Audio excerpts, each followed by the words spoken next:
Do you think I need a little bit more light, Coach? I think we good.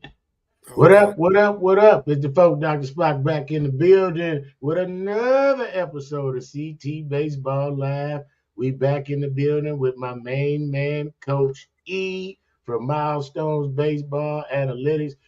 Coach, what up, Joe? What's going on with you, Coach? How you Oh feeling man, today? everything's great, man. Just super excited about the baseball season. Glad we finally got things to rolling. It's been a little cold, but we've been making it do what it do. Oh yeah, oh yeah. The season then got started.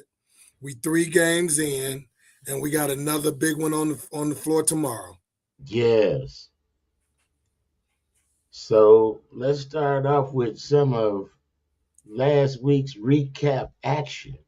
Yeah, so now we back into that part of the season where our shows are typically recap shows of the weekend. So we had to get this one in. And so the viewers need to know that the show may not be on Thursday nights. We moved this up because we have this Liggett game tomorrow, which was supposed to have been a doubleheader for Saturday. But due to Correct. weather issues, we're moving the game up and we're only playing one game on Friday. So we wanted to get last week's review in as well as tomorrow's preview. So we starting off with the Groves game, which was on March 24th. That was the season opener at Groves. Yes. So Cass Tech Varsity Technicians victorious over Groves Varsity Falcons. Cass Tech Varsity Technicians were victorious against Groves Varsity Falcons 4-3 on Tuesday. Groves Varsity Falcons got on the board in the bottom of the first inning after Shorter doubled down the left field line. Steinfield singled to the left field, each scoring one run. Emmett Mitchell II tripled to center field on a 0-2 count, which helped Cass Tech Varsity Technicians tie the game at 2 in the top of the fourth. In the top of the fifth, the Cass Tech Varsity Technicians broke up the tie when Chris Hooper doubled, scoring one run. Then a ground out by Jaden Mobley followed to extend the lead to 4-2. Senior Juan Torres earned the win for the Cass Tech Varsity Technicians. The hurler allowed 5 hits and 3 runs, 2 earned, over 7 innings, striking out 3 and walking 1. West took the loss for the Groves Varsity Falcons. The starting pitcher went 4 and 2/3 innings, surrendering 4 runs, 2 earned, on 6 hits, striking out none and walking 2. Hooper and Jordan Scott each collected 2 hits for the Cass Tech Varsity Technicians. Kyrie Kumasi, Hooper, and Mitchell II each drove in 1 run for the Cass Tech Varsity Technicians. Kaiser, Steinfield, Shorter, Rontel, and Comer each collected 1 hit for the Groves Varsity Falcons. Smith, Steinfield, and Shorter each drove in a run for the Groves Varsity Falcons. This was a good game. There are some things that I want to point out in this game before we start talking about individual performances. There are only 2 strikeouts in this game on the Cass Tech side. We were putting the ball in play. The kid that they put on the mound has a brother, the 2 West brothers that are on Groves, and they both pitched. The first West brother that went 4 and 2/3, he I think he I think he did the job that they expected him to go set out to do. He threw strikes. But for the first game of the season, while we only scored 4 runs, we were putting the ball in play consistently, and eventually we broke through. The first couple of innings, we were putting the ball in play, hitting it right at guys, and it kept him rolling. I remember saying this, and this is with all due respect to him. He pitched a really good game, in my opinion. The West kid did. I said right now, their coaching staff is probably thinking this is what we put him on the mound to do, to throw strikes and not and get people out. But I could see on our side that while we were making outs, we were aggressive and we were getting barrels. And I knew eventually we would break through. This wasn't one of those games where the guy is fooling you and you're out in front. And these were hard ground balls hit right at people not a lot of pop ups. And I knew eventually if we continued to put the ball in that way, that we would break through, and eventually we did. Yes, was a lot of great action in this game. It was a tight, small ball game. Hmm. Love those type games. I think it was a really good test for us coming out for our first game of the season, knocking off some ring rust and getting a quality win against a good team. Big shots out to the Groves Varsity Falcons family for inviting us out and rolling out the red carpet for us. Appreciate you, Coach Gregory Harris, and the rest of the coaching staff over there. Absolutely. So the other thing that I wanted to point out that there were no positional player errors on our side in that game. We had a couple of missed throws on some comebackers to the mound, but as it relates to positional players, there were no errors made in that game. It was a clean game. Generally, when it's a low scoring game like this, there's generally not a lot of errors in these types of games, and so I liked our defense. And then the final thing that I would say about this game is that we had some timely hitting. When you're driving in, when you're driving in runs with two strikes and you're putting the ball in play with two strikes, generally good things will happen. I always say 2 out hits win baseball games. But when you get two strikes on a hitter and he finds a way to manufacture a base hit some way, somehow, that can deflate a pitcher. And we were doing that a lot. And so the boys did a really good job there. And then Juan Torres went the entire 7 innings and he only needed 86 pitches to do it.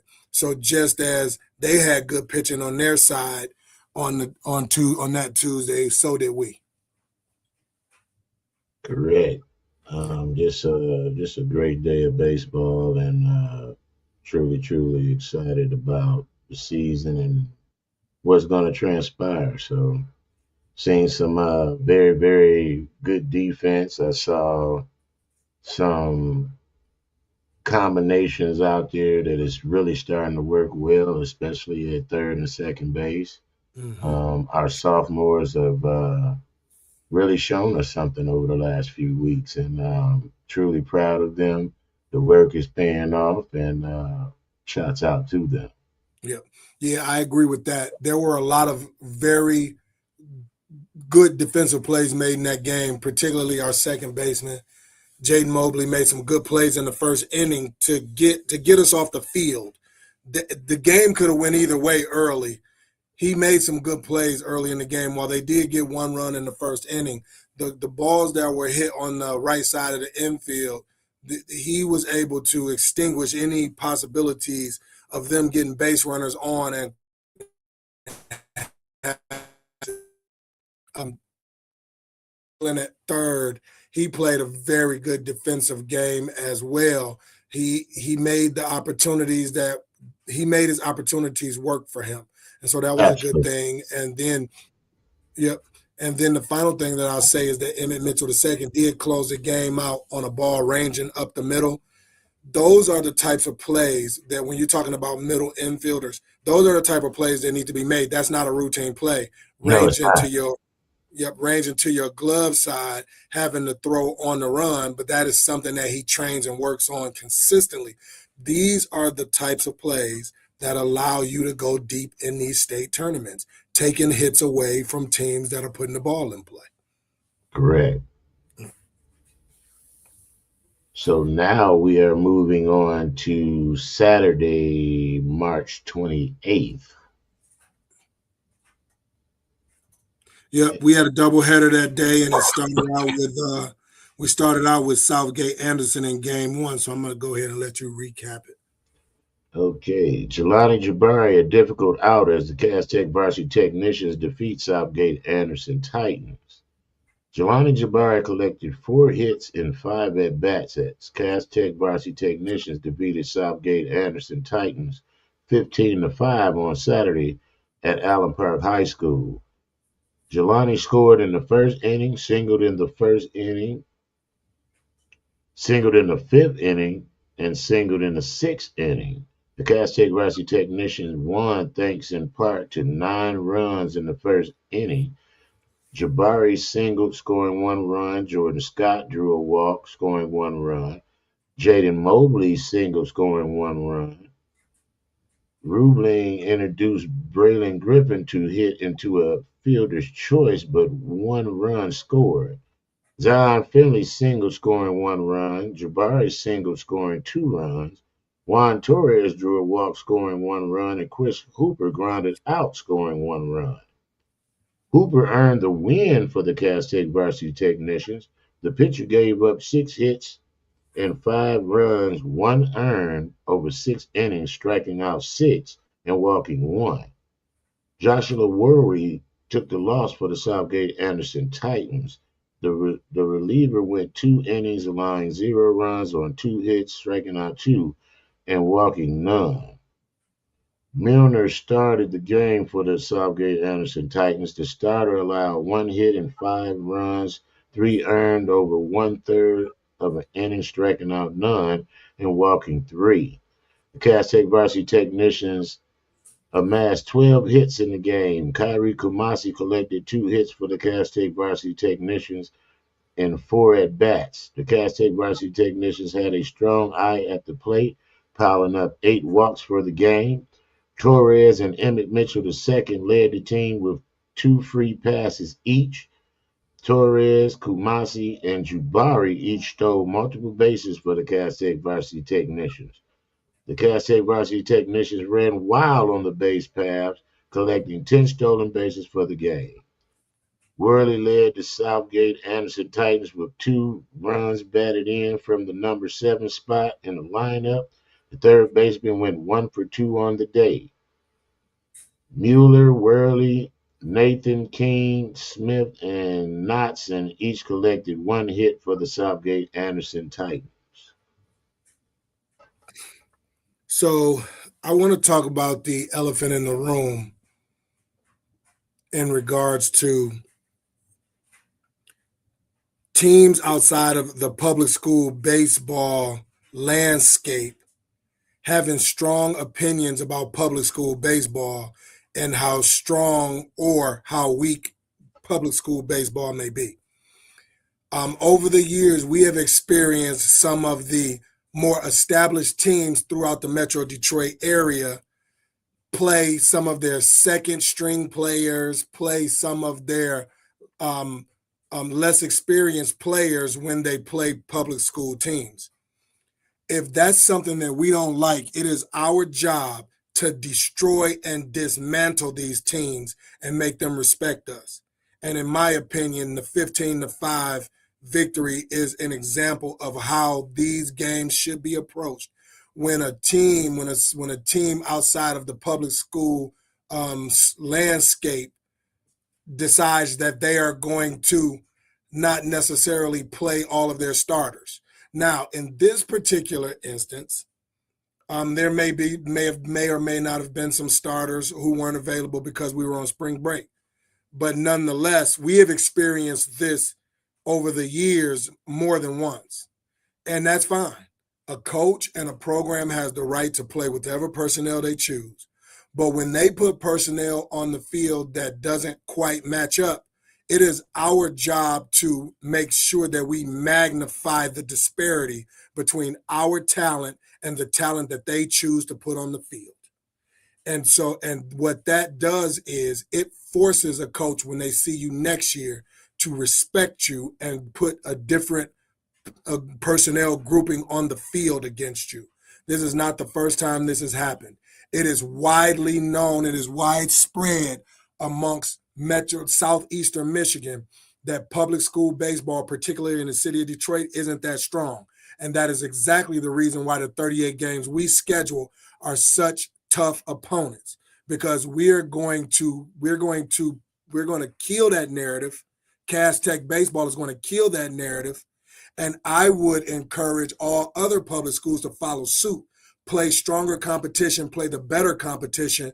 And so you can start to garner and earn the respect that you feel you deserve amongst baseball, quote unquote, aficionados throughout Southeastern Michigan. Over the last decade, Western has been the class of public school baseball, and they have reaped the benefits of that by being able to get scheduled by some of the more established programs around southeastern Michigan. And so I contend that it is important for Cass Tech to continue to play competitive baseball regardless of who these teams put on the field, because eventually people are going to have to take notice. Aside from Cass Tech winning the districts in 2024, and aside from the Cass Tech winning the public school league championship at Comerica in 2025. And so now I'm going to let you give your commentary on how the game went. Well, I think that the technicians came out and did exactly what they needed to do. Mm-hmm. Um, the bottom line is that it was a game schedule, and we came prepared to play. Yep. Now, whatever vacation plans that they had or any of that, we have no control over that. Right. We are coming to play a game, whether it's on the baseball field or in a phone booth. That's right. So that's pretty much what I have to say about that one. Absolutely. I'm 100% in agreement with you on that. I don't think that there is much here, but this was another game where our sophomores played really good defense. Um, Also on the pitching side, I want to talk about Chris Hooper giving us 6 innings. That was important. That was very important. Something else that I felt was important was that we were patient at the plate. A lot of the guys that they threw at us in this game were not necessarily the higher velo throwers that we are used to. And sometimes it's difficult to lay off those pitches that are in and around the zone when you can see the ball traveling really, really well. And we stayed patient and disciplined, and we drove in runs when the opportunities were there. So I The time commend, to hit was definitely there, yeah. So I and I, commend our boys for that. absolutely. Hooper pitched a really strong game. Mhm. I think that our seniors were exactly who they are, and good defense and timely hitting is what wins ball games. So great job Absolutely. to the guys on that. Absolutely. So So now we're at game number 2 game number three. Oh, game two on Saturday the on 28th Saturday, of correct? the doubleheader, which Which would be game number 3 of the season. exactly. And so for those of you who follow Cass Tech baseball or are new to following Cass Tech baseball, annually we will play Allen Park and Southgate Anderson on the same day. And this was that doubleheader. So it's two games, two different opponents, and both games were played at Allen Park. Correct. The Cass Tech varsity technicians fell 6-3 to Allen Park varsity Jaguars on Saturday at Allen Park High School, despite out hitting them 8-3. Juan Torres and Chris Hooper each collected 2 hits for the Cass Tech varsity technicians. The Cass Tech varsity technicians opened the scoring in the first inning after Torres single scoring 1 run. The Allen Park varsity Jags flipped the game on his head in the bottom of the second, scoring 5 runs on 1 hit to take the lead, 5-1. The biggest blow in the inning was an error that drove in 2. Easton Dwowski earned the win for Allen Park varsity Jaguars. The starter surrendered 3 hits and 1 run over 3 innings, striking out 4 and walking none. Torres pitched 4 innings in relief for the Cass Tech varsity technicians. The pitcher surrendered 2 hits and 1 run, 0 earned, while striking out none and walking none. Emmett Mitchell II took the loss for the Cass Tech varsity technicians. The starting pitcher went 2 innings, allowing 5 runs, 2 earned, on 1 hit, striking out 3 and walking 3. Torres, Jordan Scott, and Mitchell II each drove in 1 run for the Cass Tech varsity technicians. Omidio Newstead each scored 1 hit for the Allen Park varsity Jaguars. Each drove in 1 run for the Allen Park varsity Jaguars. So Generally, when you have 12 base runners, you're gonna get more than 3 runs out of the game. Um, we didn't we couldn't get the timely hitting in this game, but you know what? Before I go to the hitting, I want to go to the pit. I want to talk about the pitching. Um, we ended up bringing Juan in to pitch the last 4 innings. In the first 2 innings, Emmett Mitchell II gave up 1 hit and 2 earned runs and struck out 3. In inning 1, he flawless, 3 up, 3 down, or maybe he might have put 1 on, but scoreless. That second inning got kind of chaotic, and that's kind of where we let the game get away from us. We had some untimely errors on the infield, but there were still opportunities to win that baseball game. We out hit them 8-3. We had more base runners than they had over the course of the game, and we just couldn't get that timely hit. And we ended up giving a game away that I feel like we could have won. Now, we could say it was game 2 for us in the cold weather. We could say a lot of things, but ultimately, we can't leave that many runners stranded. We No, can't we can't have 12 runners on base. And we didn't really get an opportunity to get going on the base path. We only had 1 stolen base on the day. There was a lot of things that happened where I didn't feel offensively we were aggressive enough. That was absolutely a game that, in my opinion, we let slip away. right, And yep, and we didn't begin to really start to move and get driving runs until about the 5th inning, and by then it was too late. correct. Um, I think this was a situation to where we stranded too many base runners. We have to punch the ball into play with runners in the scoring position, and that just didn't happen. Yep, Um, it was also a situation to where we had uh, runners on base with less than 2 outs, and we had a couple base running mistakes that cost us the rally slightly. Um, we have to get better at our decision making on the base path and understanding situational baseball on the base path. And I think we'll get better at that. Um, it was an opportunity for us. We had bases loaded and we just didn't get the opportunity. But learning from this is going to be a good thing. I think there were a lot of key factors in this because this was a winnable ball game. yep. But we learn from these things and we continue to get better as the season goes. And I want to say one more thing. While we only had 2 strikeouts in the Groves game, we had 10 strikeouts in this game. We can't we can't look at strike 3 with runners in scoring position in less than 2 outs. Period. No, Period. You have to get closer to the plate and you have to put the baseball in play and see what happens. Now, I'm going to give Allen Park credit. With runners in scoring position, they were putting the ball in play. We yeah, just didn't make the defensive plays.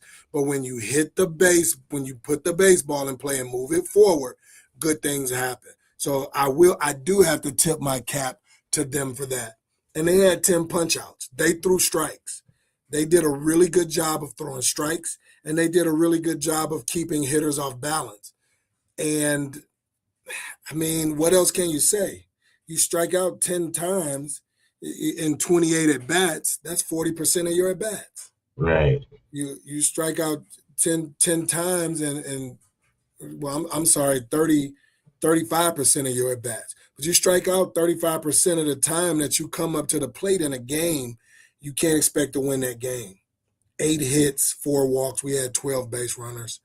We have to ball that one up, throw it in the trash, and let's move on and preview Liggett tomorrow.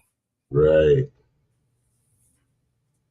So, because of weather issues, we had a change of date for this particular game. It went from a double hitter to one single game. Talk to us, Coach. Yeah, so it started out where there's been adjustments made in this game. They're thinking that the weather may take away our opportunity to play both games. Our junior varsity teams are going to play a third game. We're supposed to play a third game on Saturday. And so I think that the coaching staffs on both sides must have felt that all three games probably wouldn't get played. We wouldn't be able to get all the games in.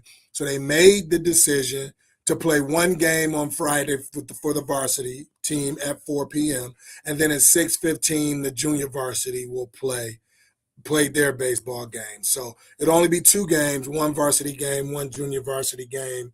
Liggett, as most of you know, finished in the Final Four in the state championship in Lansing last year at Spartan Stadium, and they generally year in and year out have a very competitive program.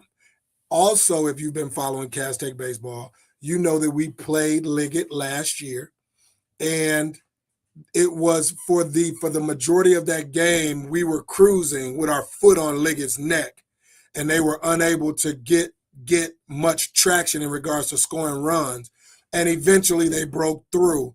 And not to rehash that game too much, that game ends in an 8-8 tie. They go on to win their region. They go on to the Final Four of the state. So Cass Technical High School, a public high school, is plays a baseball game against Liggett, University Liggett, that ends in a tie where Cass Tech had dominated that game for about 4 or 5 innings, and then Liggett goes on to the Final Four in Lansing. Those are the facts. You take that information and do what you want to do with it. What I use the information for is to make sure that our players at Cass Tech know and understand that they can be on any given day as good as anybody. We need to make sure that we are consistent and that we play Cass Tech baseball. And if the players think the way that I think, we fear no one, and we feel like we match up well with anybody. And this program is starting to grow with having a junior varsity for a third season, having a steering committee, and having and providing additional resources to a public school that needs them dearly, that put our baseball players in a position to be successful. So we are ascending for sure. And we play this Liggett team again tomorrow. And the expectation is that we come out and play Cass Tech baseball. Absolutely. And when we do that, we are a very difficult team to beat. Yes. So, I'm looking for a really, really good game tomorrow. Hopefully we can get it in because I think it's supposed to be like what is it? It's supposed to be a 75% chance of rain tomorrow, but it's supposed to be 70 degrees. Well, so my weather channel is giving me something different.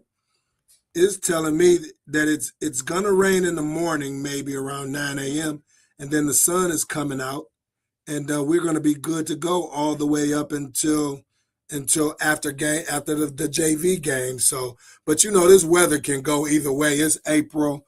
We have no idea what to expect tomorrow. But one thing I know for sure, and two things I know for certain: Cass Tech is going to be at Liggett at 1045 Cook Road in Grosse Pointe at about 2:30 p.m. getting ready to play a baseball game. That's for sure. Yes. So I'm So excited about that one. absolutely. So following this Friday matchup, we will Tuesday, April 7th, we will have our first conference game in the blue division against the Renaissance Varsity Phoenix. Mm-hmm. And I haven't corroborated this, but I've heard that their best player, Avery Miles, the catcher for Renaissance, the catcher, pitcher, slash Mr. Everything for Renaissance is injured and that he is supposed to miss the season. It is my hope that he does not miss the season. It is my hope that he has a speedy recovery. And I know I speak for the entire Cass Tech organization when we say he's a class act, and Yes, we want him on the field when we play Renaissance because it makes for better games.